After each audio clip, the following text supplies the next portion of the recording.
Шоколад туралы 10 мәлімет. Әлемдегі ең үлкен шоколадтың салмағы 6 тоннаны құраған. Британдық Зорнетес компаниясы өзінің ғасырлық мерейтойына осындай алып шоколадты пісірген екен.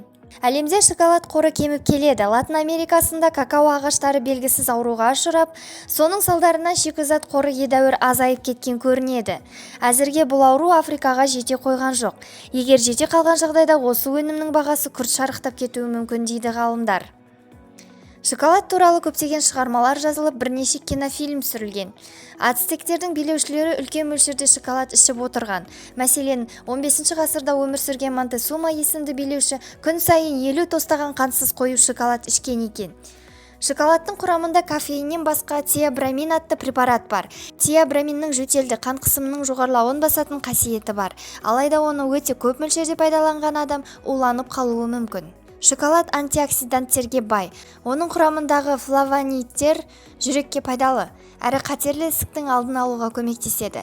Шоколадтың құрамында какао неғұрлым көп болса, ол соғұрлым пайдалы деп есептеледі. Тағы бір кеңес, шоколад жеген кезде сүт ішпеген жөн. Ацтектер мен майялар шоколадты валюта ретінде пайдалаған.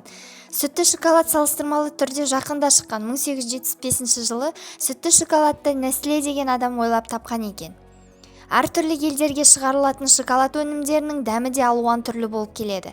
Оның себебі әр елде шоколад құрамына қосылған какаоның үлесі әртүрлі.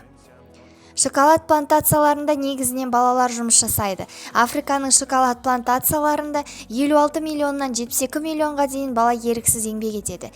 Негізінен ол ата-анасынан құлдыққа сатып жіберген, немесе осы шаруашылық иелерінің алдау-арбау қарбағына түскен балалар.